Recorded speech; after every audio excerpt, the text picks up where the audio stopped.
Hello, world, and welcome to another episode of the Genius Podcast.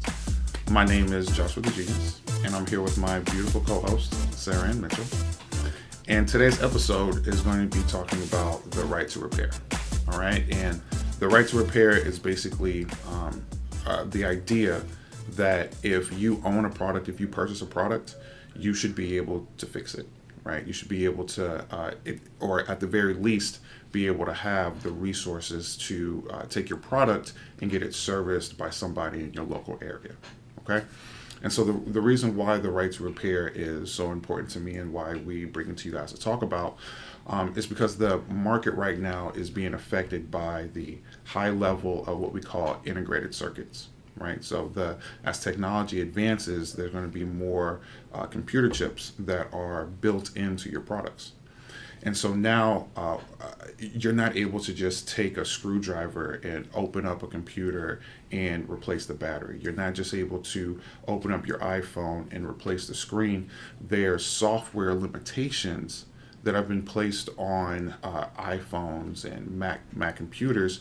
And other computers that make it difficult for you to service your product independently. And so as an independent service technician, it's important for me to talk about the right to repair to make others aware of what's going on in the market. And so I partnered with a company called IFixit. IFixit.com is a company that provides high quality third-party parts and third-party tools so that independent certified technicians like myself are able to provide high quality support to Apple product users, right? And so we live in an area here in the Virgin Islands where there's not an Apple store. And so it's very difficult for people to get access back to certified technicians here on the Virgin Islands because there's not the closest Apple store is I think in Miami, right, which is a 3 maybe 4 hour flight from here, right? And so if you want to replace your screen, right, you don't want to send your phone all the way back to Apple just for them to replace your screen at a very high cost, right? If you break it, right, or even if you have a warranty, you don't want to send back your computer and be without it for 2 to 3 weeks because they don't ship here, right? A big issue here in the Virgin Islands that Apple and other product manufacturers of computers don't ship here, right? A lot of people have issues with buying products online because of the lithium ion batteries, right? There's hazardous materials in some of these products, which we'll talk about soon.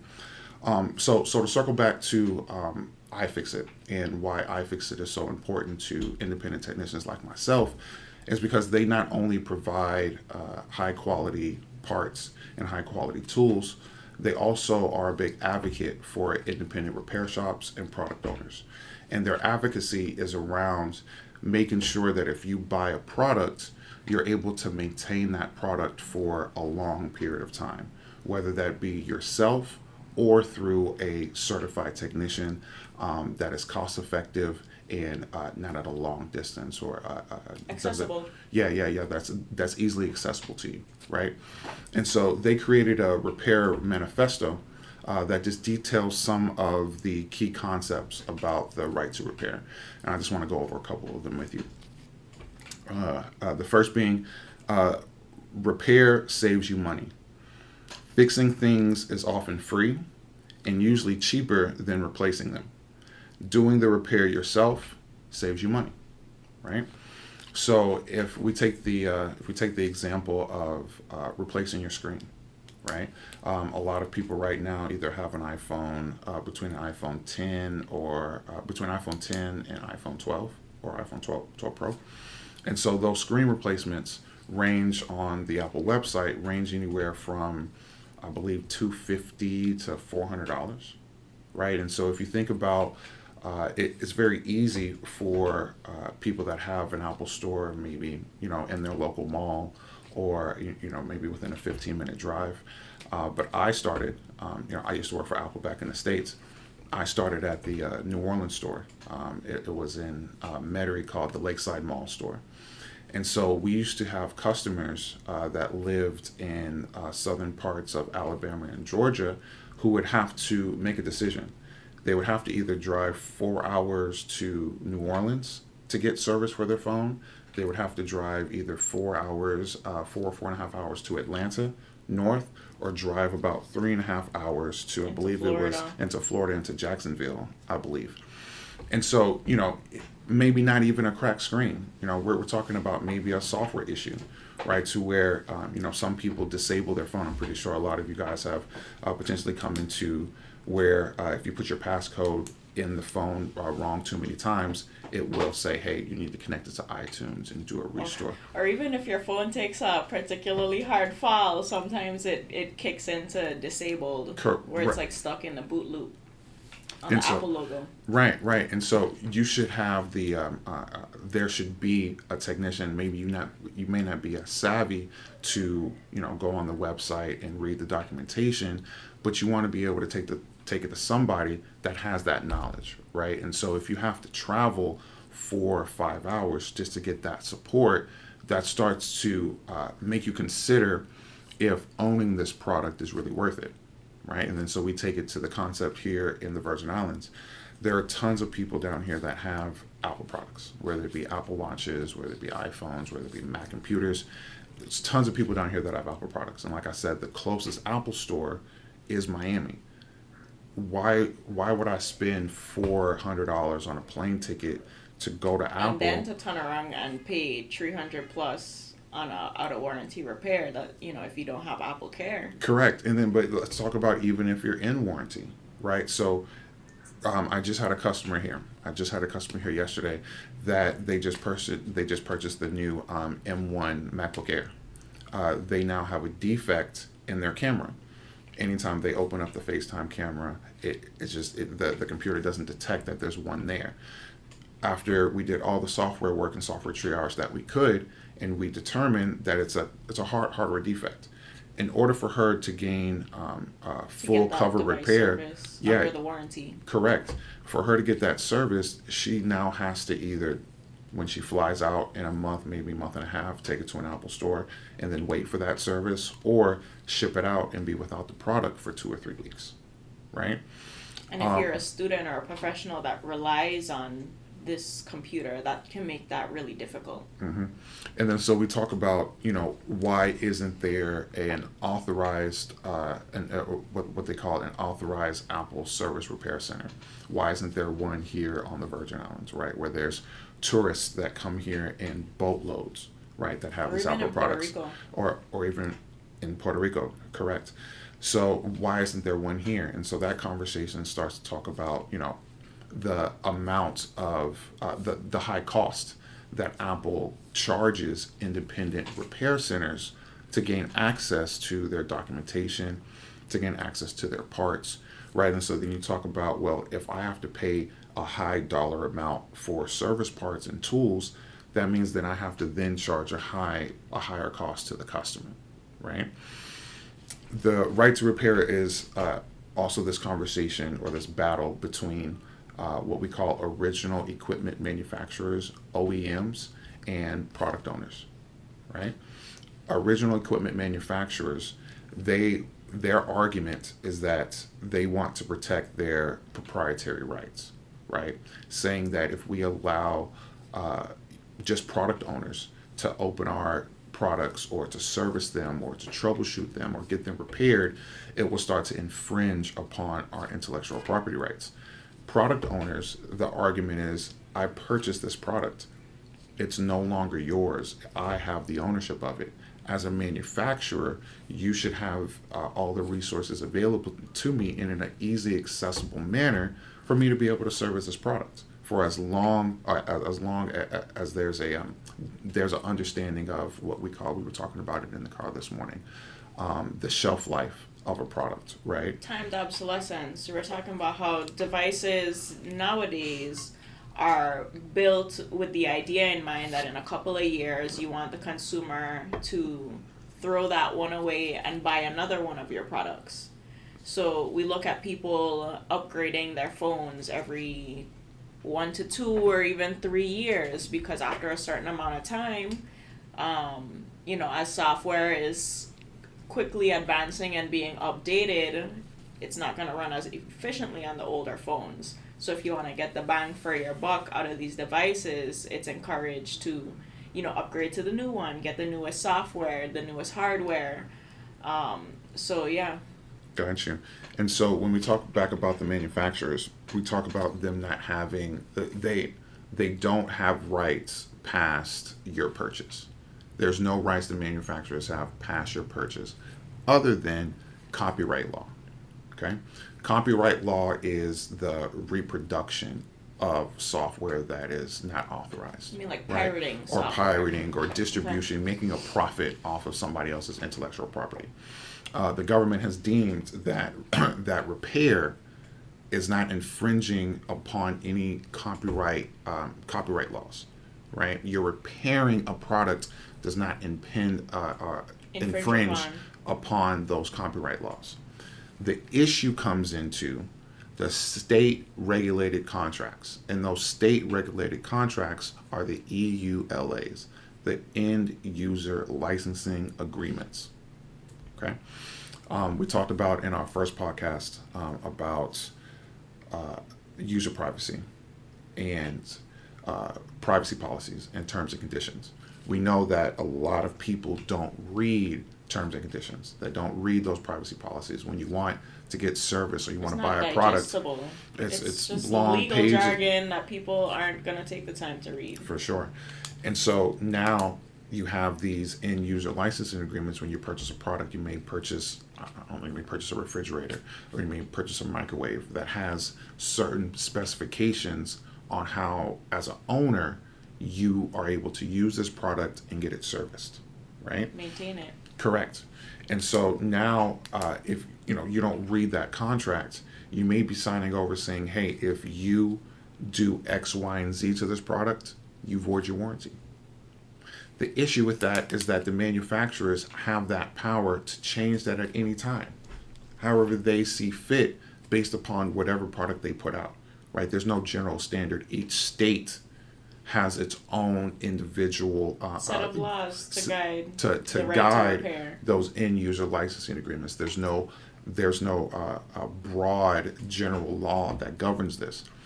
Something on the federal level. Correct. Okay. And so we talk about also, there was a big craze about jailbreaking. Jailbreaking is not as common as it used to be 6-7 years ago, but I was what they call a Apple certified Mac technician at ACMT. And so I was one of the guys that, if you walk into the Apple store, used to take your products and I would service them for you. We had issues with a lot of customers who had jailbroken devices. And those jailbroken devices would come in with also physical damage or issues to hardware. And so there was one time, or a point in time, where we could service your broken hardware or even service your defective hardware under warranty if we were able to restore your device, which meant erase that software and reinstall Apple software. If we could get Apple software back onto your phone and the part was still defective, your warranty wasn't voided at that time. Correct. Then there were times where it was the opposite case, where if the customer had their phone jailbroken, there's any indication of third-party tampering. So even from a hardware perspective, when I used to work at that same Metairie Apple store, R235, folks would come into the Apple store with different enclosures on their phone because they want their phone to be a different color, or you have a different battery that's not an Apple branded battery, or a screen. So once they open that phone up behind the bar and they see indications that this battery doesn't belong to Apple or some other component is not an Apple branded component, that voids your warranty. So at that time, your only options would be to explore out of warranty repair, which is typically more expensive than an in warranty repair. Correct. And so this right to repair conversation is getting people equal access to resources and tools. getting people equal access so that when you purchase a product, you can be confident that you can get it properly serviced. Back to the contracts with the end user licensing agreements. The way that this can change, or the way that this can be affected, is this conversation that we're having right now, is increasing your awareness about how the manufacturers are controlling the market with their products. How they're positioning themselves to an advantage. Exactly. Another example, there are people that will come here from all over the world that will bring me their Apple products and say, hey, I need this serviced. I am what they call a certified technician. So I'm certified, I am fully knowledgeable on how to service anything with the Apple logo on it. However, the business, Joshua the Genius, is not an authorized repair center. And what that means is that I mostly service out of warranty issues. I cannot provide in warranty support. Correct. I cannot provide that to you because my business is not an authorized repair center. Right? So when customers come to me and they need their screen replaced, I purchase my screen from IFixit, which they get their screen from the original equipment manufacturing plant that Apple gets the screen. Okay? Apple just puts their logo on that screen.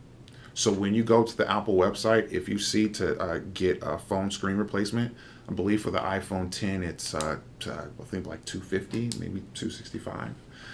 And for me to be able to provide that with the same screen here in my store is 30 to 40% cheaper.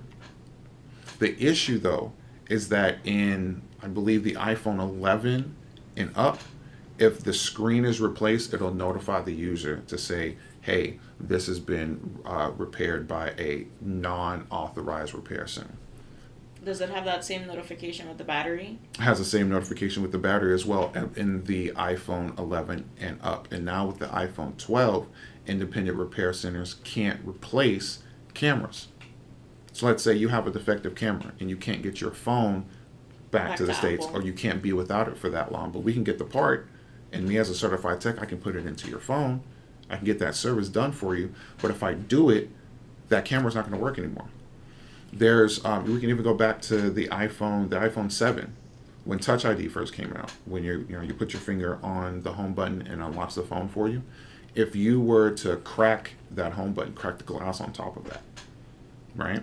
I could replace the part for you, but Apple doesn't provide me the diagnostic tools to be able to reset the firmware to make that next part work for your Touch ID to work. It'll work as a home button. You can physically press it, but it it's won't. Not paired to the logic board anymore. Not paired to the logic board. There are. I have a question. Yes. So basically, when we talk about the right to repair, we're talking about advocating for laws that protect the end user's right to repair their products. Mm-hmm.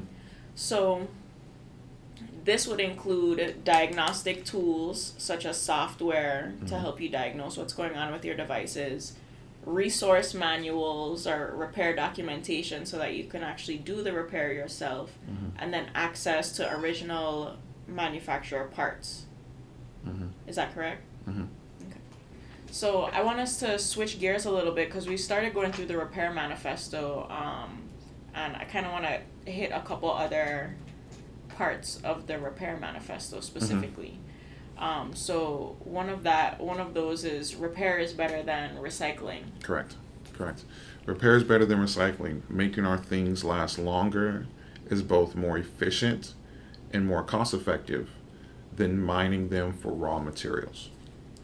And so we have a really good setup here in the store where we have partnerships with companies in the States to where we can ship our the screens that I replaced, those broken screens, broken logic boards, circuit boards. These things have hazardous materials in them that if they're not properly recycled, they may harm the environment, right?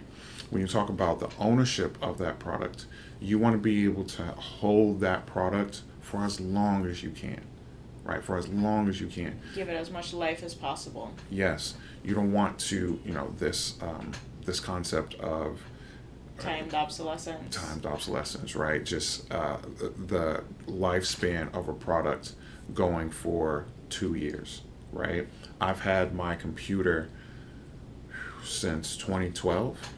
Since 2012, I invested about $2,600 in it, but it's lasted me since 2012.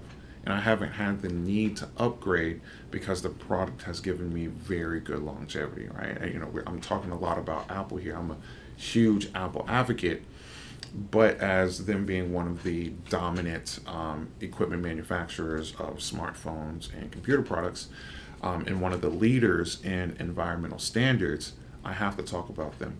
Sarah, pull up Apple's environmental standards, please. And even as we're talking about the environmental angle on the right to repair, when we look at timed obsolescence, we have to consider, well, where our products are going once we throw them away. What is that life after death of our technology and all the other stuff that we're throwing away all the time? Mm-hmm. Because for island nations, well, St. Thomas is, part of the U.S., but other island nations are dealing with the same issues that we're dealing with regarding how we're dealing with our waste. Our the landfill was supposed to be closed like a couple years ago, but we're still putting trash in the landfill. And here in St. Thomas, our landfill is directly adjacent to the biggest fish nursery here in the Virgin Islands, Steer, the St. Thomas East End Reserve. So we have to consider the damage that we're doing by throwing all of this hazardous material into a place that, all of that waste is being decomposed into the soil and it's being leached into the ocean. The nursery is right there. Like, it's just brewing a very dangerous situation for us environmentally. So we really need to seriously consider the impact that, we're having on our environment when we have this culture of just buying new things, single-use items. We're using our products for 2 years, throwing it away, buying something new, when the right to repair is encouraging us as users to be more active, to be less passive consumers, and to really take charge of giving our products and different things that we use in our lives more longevity. And with giving them more longevity, when you talk about investing $1,000 into a smartphone, yes, it's a supercomputer, but the majority of people really only make calls on it and browse social media. There's not a lot of people that are using their phones truly like smartphones, right? So, you have your common consumer who is investing over $1,000 into these new phones, whether they may be paying for it over a period of time. It's still an investment. And so with that investment should come some sense of pride of ownership for you to, when you own a product, know how it works. Not only how to swipe your finger up and use Face ID, but know that if I get or if I have an issue with Face ID and I need to get my camera replaced, what are my options? Do I lose Face ID functionality? That's another example here in the store where if a certain camera is replaced on your phone, you no longer have the security of Face ID. Because that's another component that's paired with the logic board, right? The home button, right? And so we have thousands of people here in the Virgin Islands that purchase phones from third-party retailers like AT&T or Sprint or T-Mobile, right, or Verizon, and they purchase these products, but they don't have the money to get back to Apple to get them done. And an authorized repair center is not available to them either, but an independent technician like myself and a certified technician like myself who has the know-how to replace the part is here, but the same part that I get from iFixit, that is the same part that Apple gives you, because I don't have the software to run the diagnostics to repair that camera, Face ID will no longer work. And so now you lose out of a security feature on a phone, to where for some people that's their one factor that they wanted the phone for. That's the wow feature for them. Yeah. Right. And some people love Touch ID. They love Touch ID. They don't want to go to FaceTime, right? But if you break that home button, what do? What happens, right? And so back to that pride of ownership. There's another point in the Repair Manifesto that speaks to repair teaches engineering. The best way to find out how something works is to take it apart. Now, I'm not saying as soon as you purchase your new iPhone. Deconstruct it? Yeah. No, I'm not saying do that. But what I am saying is learn more about what options are available to you if something should break. As a consumer, you should know or should have the knowledge of where to take this product if X, Y, and Z happens, right? That might factor into what product you purchase. Correct. How repairable is it? And then also quick fixes, right? Knowing, just having some common knowledge, right? Technology isn't going anywhere, guys. It's not only going. moving faster. It's only moving faster, right? And so you got to get on the train. You got to get on the train of increasing just your general knowledge of some of these products. And so things that are as simple as doing a software restore. As we talked about before, if you put your passcode in the phone wrong too many times, it's going to say, hey, it's fully disabled, connect to iTunes and perform a restore. You should be able to do that.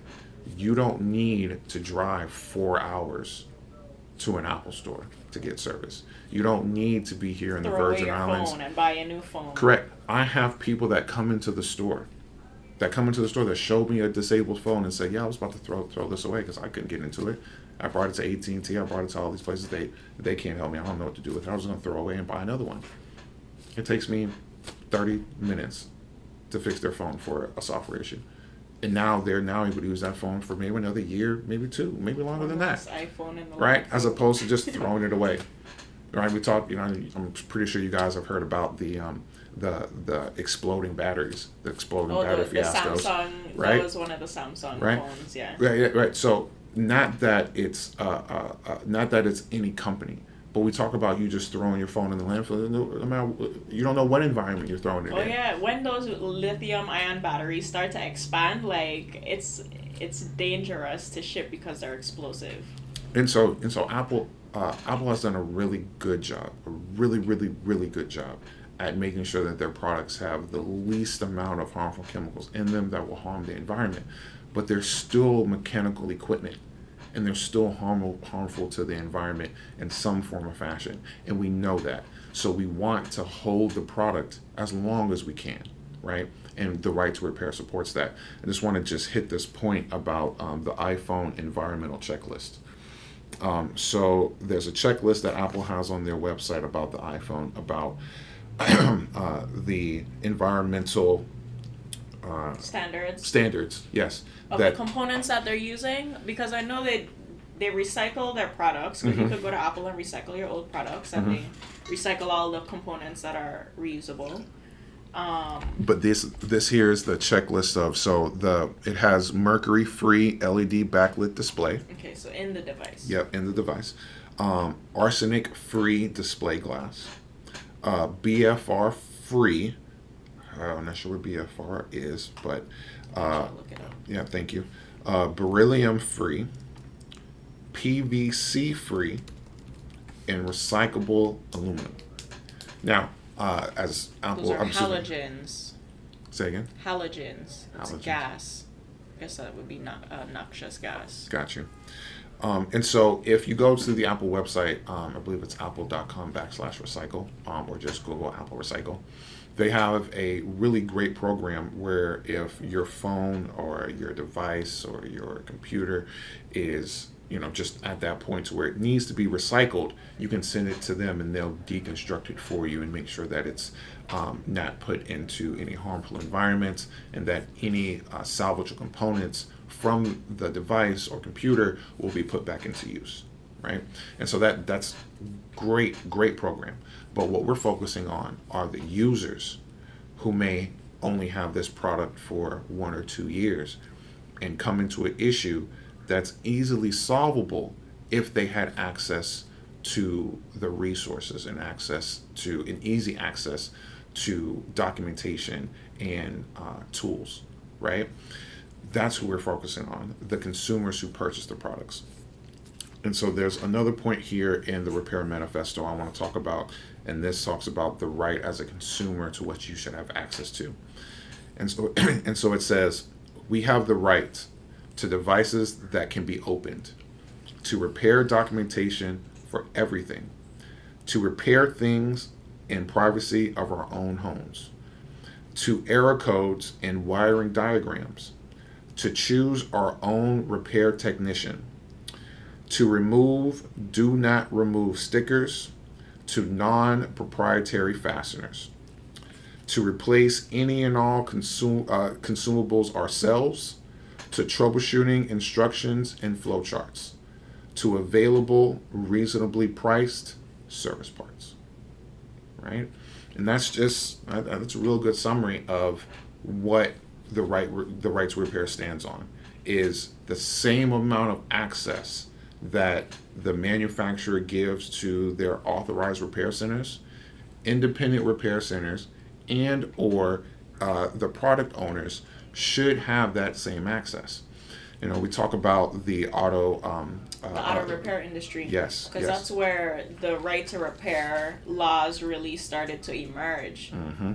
And so that legislation was through Massachusetts, and they basically created some general standards that became general practice nationwide to say that, hey, if you were an owner of cars that were manufactured after 2014, I believe. They started integrating them computers. Yep, that you should be able to get access, right, to the same documentation that the authorized repair centers went to. So if you wanted to take your car to your favorite independent mechanic to get your Toyota worked on, you didn't have to take it back to the dealership or to an authorized repair center. You could take it to your favorite mechanic who could also get those same documentation and repair tools.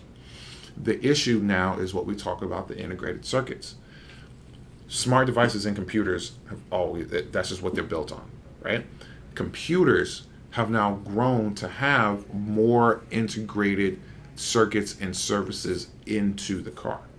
And so if you need to gain access to certain components of your vehicle, you may be restricted. To the computer and their restrictions. Exactly. We talk about the farmers. Oh, we're getting into current events now. Mm-hmm. Talking about the John Deere tractors. Correct. But that is a combination of them making the software there's a clause in the end user licensing agreement that if the farmers or the user of these tractors accesses the software of the tractor to try to repair it, that voids their warranty, because they're trying to get a specific technician to reset the codes on these computers in the tractors or service the tractors. So that creates a barrier for, if you're a farmer, you're just trying to get your crops, you're trying to work your business, and your tractor goes down, you can't just take some time to work on your tractor. You have to make a call back to John Deere so they could send somebody out to service your tractor. A job that you could have done maybe in an afternoon is now going to take a couple days, maybe a couple weeks, and that's setting you back business-wise. For sure. And so just to point back to the auto industry agreement, that was the Memorandum of Understanding. Right, so you can Google that, Memorandum of Understanding. And that memorandum is currently under review right now. It's a legislation being pushed out called Question 1. This was as recent as... In the state of Massachusetts? In the state of Massachusetts, as recent as 2020. And so the Memorandum of Understanding said that the consumer or product owner would have the same access to those resources that the authorized repair centers had access to.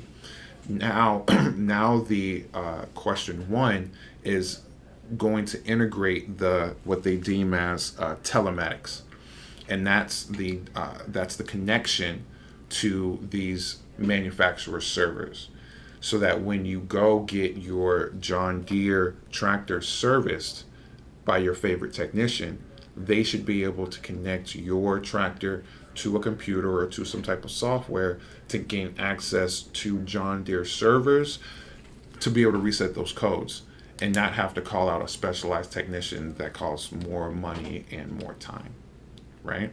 These telematics, such as, cars like Tesla, right? Or even telematics when we talk about respirators. We're talking about something where the world is in the grip of the COVID-19 pandemic. And these respirators in the hospitals are life-saving devices. And if that goes down, someone's life is at risk because we can't access that machine. But hospitals are in a bind right now because when those error codes need to be reset on these respirators, you have to call in a special technician to do that work. You can't get the IT team in your hospital to do anything about it. So this kind of points back to why the right to repair is so important. There's so many different, technology is bled into so many different industries as far as computers being integrated into all these products, that we need to have access to be able to repair these various different items that we own, as opposed to just buying something new. I want to also bring up, we've been also getting a lot of our information from a advocacy group called repair.org. And they're a great advocacy group that focuses on pushing more just general understanding of what the right to repair legislation is, and how you can impact and how you can become a part and be a supporter of it. Or even take a look at what the current right to repair laws are in your state. Correct. And so they have a really good FAQ that we've been pulling some of our information from. One of them being, one of the questions being, does this increase the potential liability of manufacturers?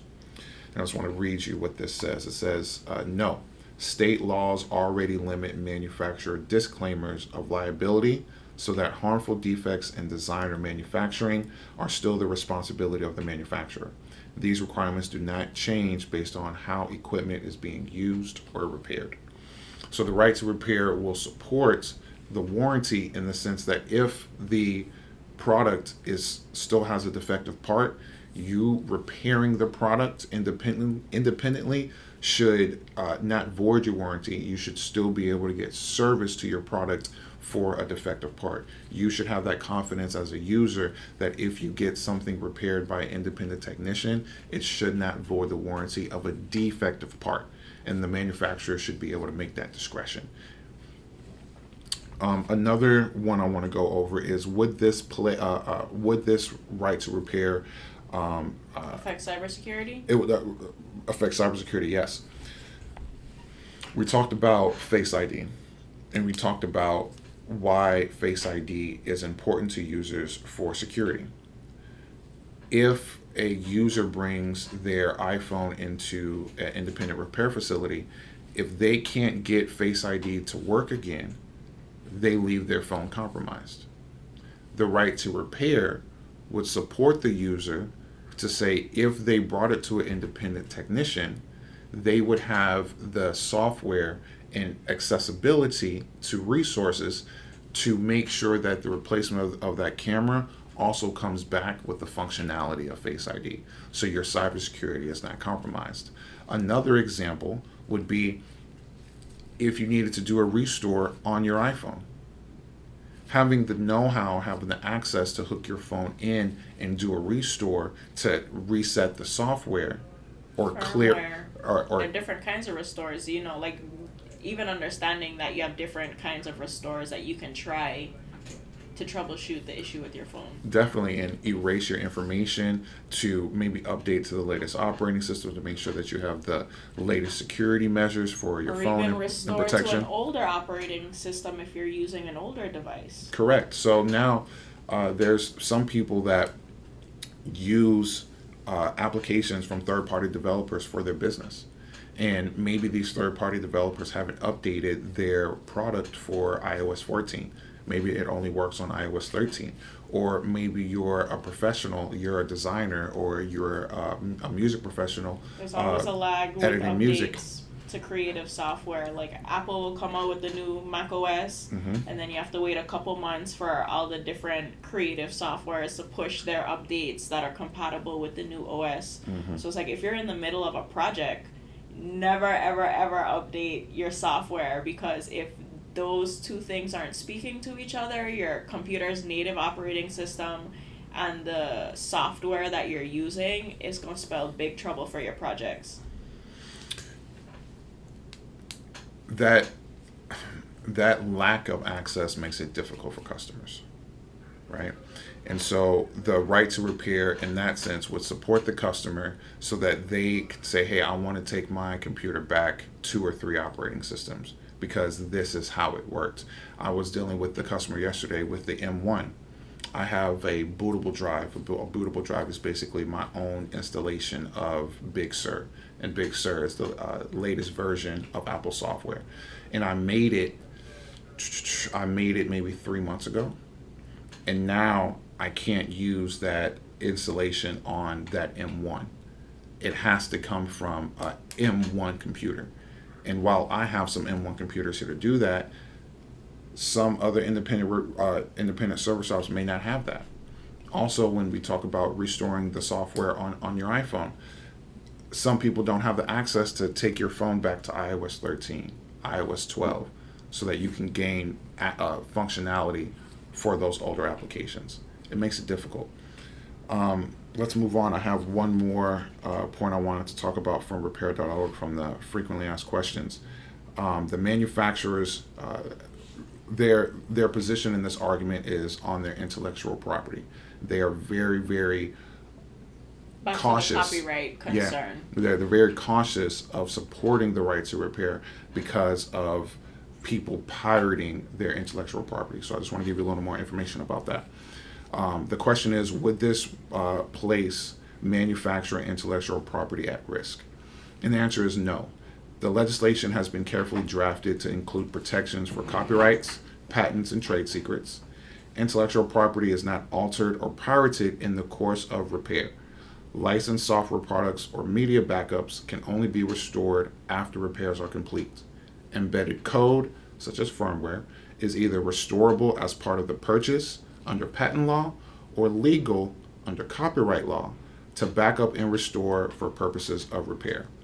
Right to repair does not and cannot alter intellectual property federal law. And so that's just plain black and white. The right to repair is not a effort to gain access to intellectual property, then to go sell it on the black market and make a profit.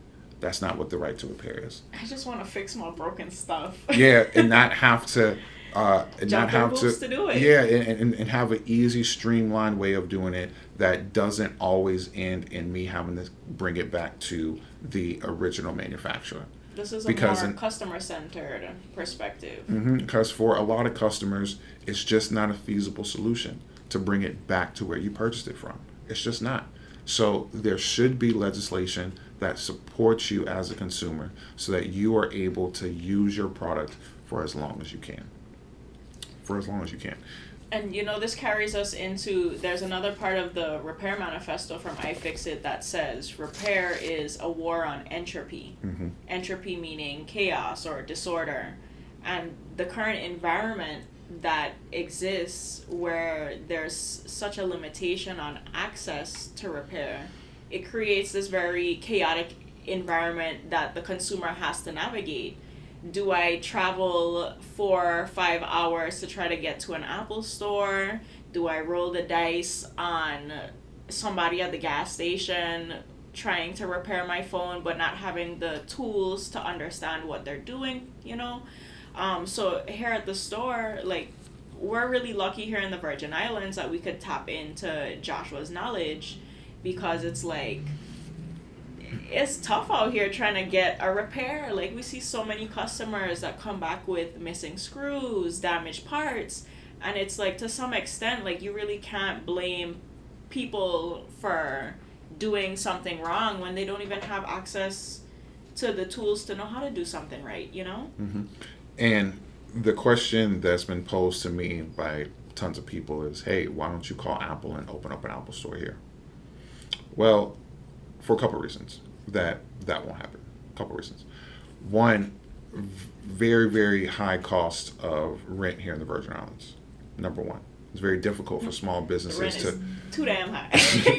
And the WAPA even higher. Okay? And so for me to be able to power an Apple store would be large overhead. Now, some people might say we can get an investment to be able to do it. Okay, that's a solution. Let me take it to my next point of contention. For me to be able to get these parts, we bring back to the iPhone 10 repair. I believe an iPhone 10 screen repair on Apple's website is about $250.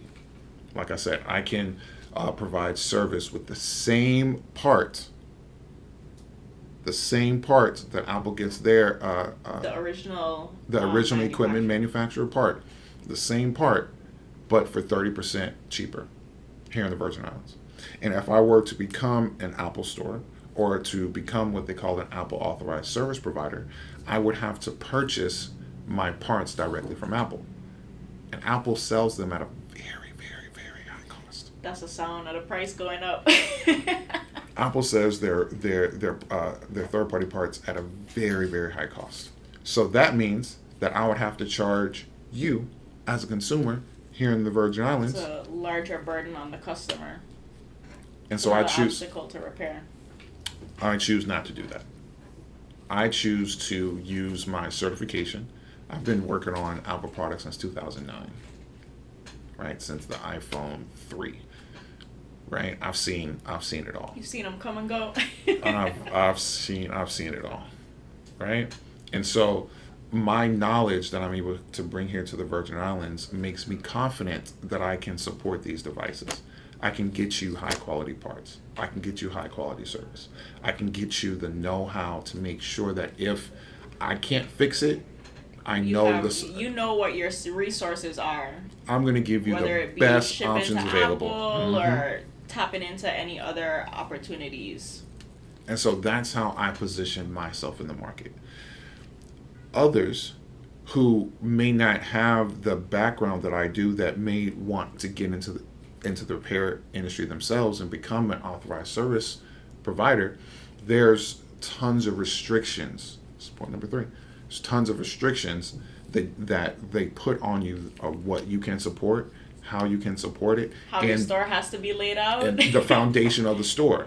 And so, we talk about how the environment here of the Virgin Islands, access to consistent power, infrastructure.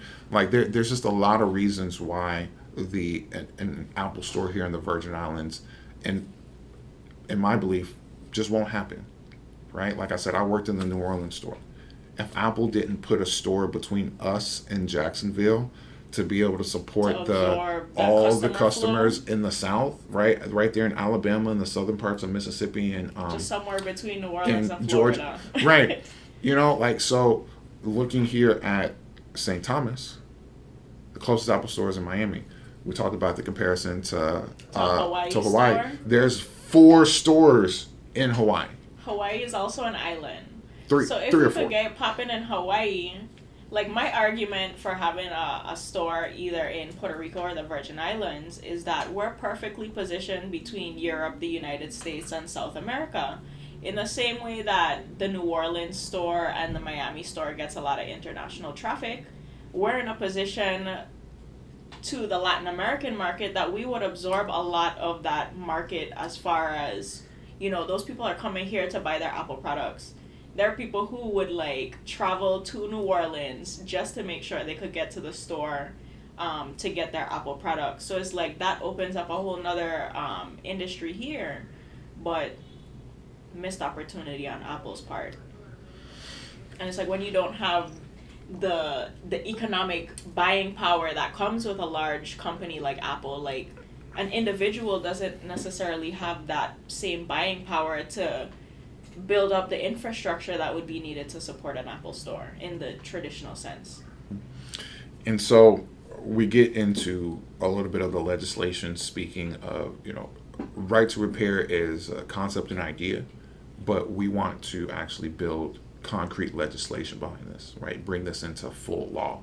to where across the board there is a understanding that equipment manufacturers of smart devices, of computers, of end user products that have integrated circuits, right, that have computers in them, you as a product owner should be able to get the same support in your local area that you would get at an authorized repair center or directly from the manufacturer. And that's just plain and simple. It's just plain and simple. We talk about the lack of, just to compare, do a little bit of comparison. The European Union has right to repair laws. They also have. They've actually set the global standard for right to repair laws. It got everybody in the world a little shook because now their citizens are like, so what about us? Same with like privacy. Like the European Union has stepped out with the most progressive privacy policy so far, and it's causing citizens of other nations to be like, hey, like, what y'all been doing this whole time? Like, you gonna keep playing us? I'm glad that you brought up about the data protection and digital privacy. I want to highlight how they are progressive in that manner, and how while there's push for it in the United States, there isn't mass support, and there just isn't enough of a push for a nationwide standard of digital privacy and right to repair. So the Data Protection Act of 2018, this is from the UK. You can get this at www.gov.uk. And the Data Protection Act controls how your personal information is being used by organizations, businesses, and or governments. Okay? The Data Protection Act in the UK's implementation is what they term as the General Data Protection Regulation, or the GDPR. Some of those things that you are protected on, that protect you underneath that regulation, are your data not being unlawfully used, and how it's being used, having full transparency of how your data is being used, and it not being unlawfully used by the company.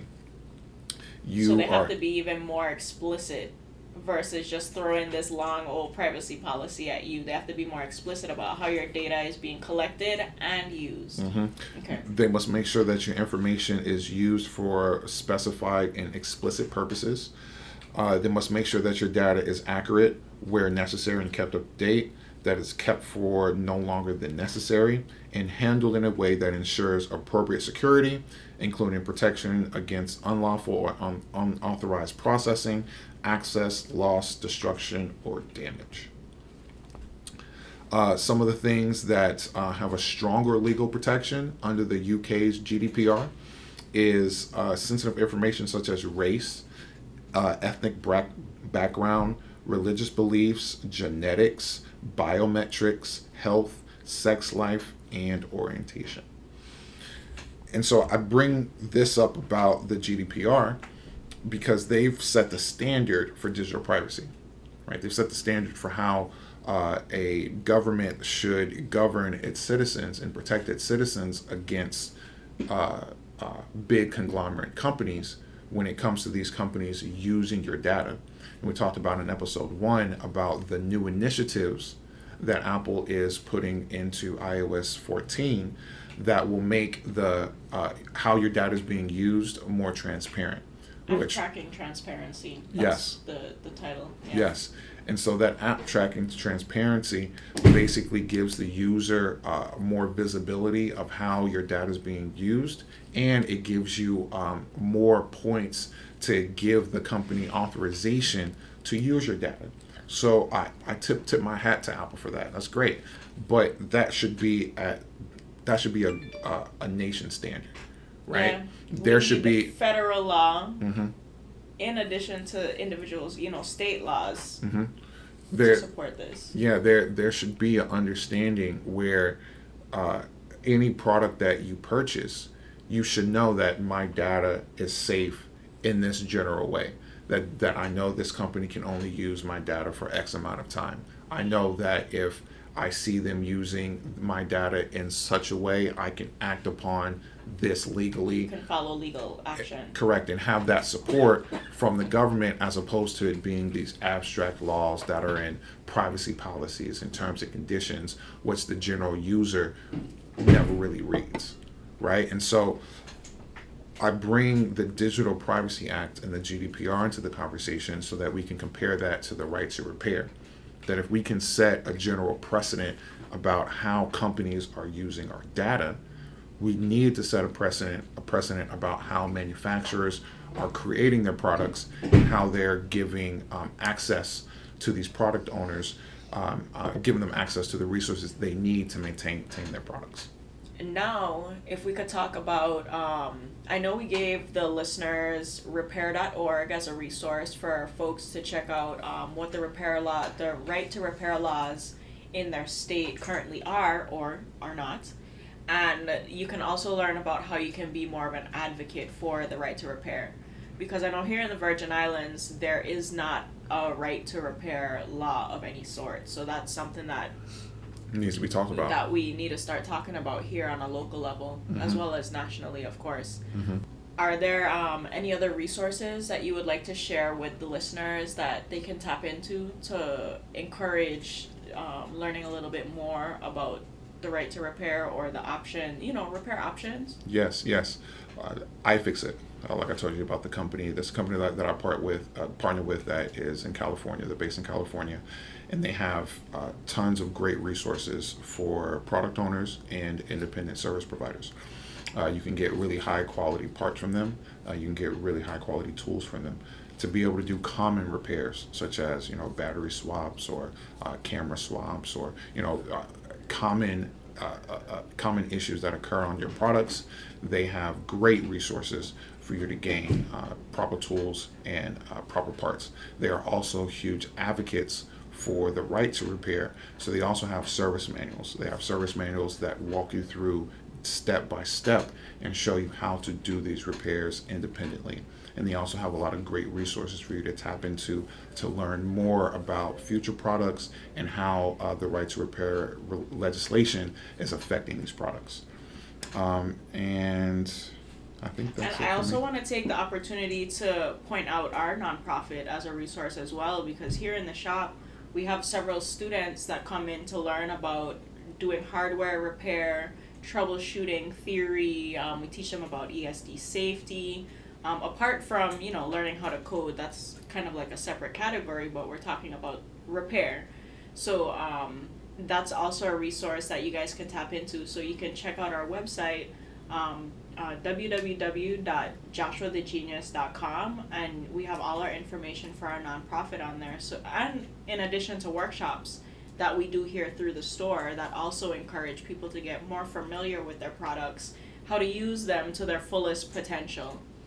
Definitely. So we're going to be dropping all of these links in the product description, and there'll also be links of resources on our website. Please like and subscribe if you guys have enjoyed the episode, and please tell your friends if they're more interested in what we're talking about here and getting more information about technology and just what's going on in the tech industry. And yeah. That's all I got. Leave us comments. Yeah. Let us know what you think. Let us know if you have more questions. And let us know if you have any ideas of things we can incorporate in future episodes. Definitely. If you need to reach out to us by phone, 340-227-3821. Store hours here in the store for anybody here, whether you're a local or you're visiting the Virgin Islands. If you need Apple product support, you can reach us here at the store, right here in the heart of Main Street in Charlotte Amalia, right off of Rodlett's Garden. So thank you guys for listening, and we'll see you next time. Peace.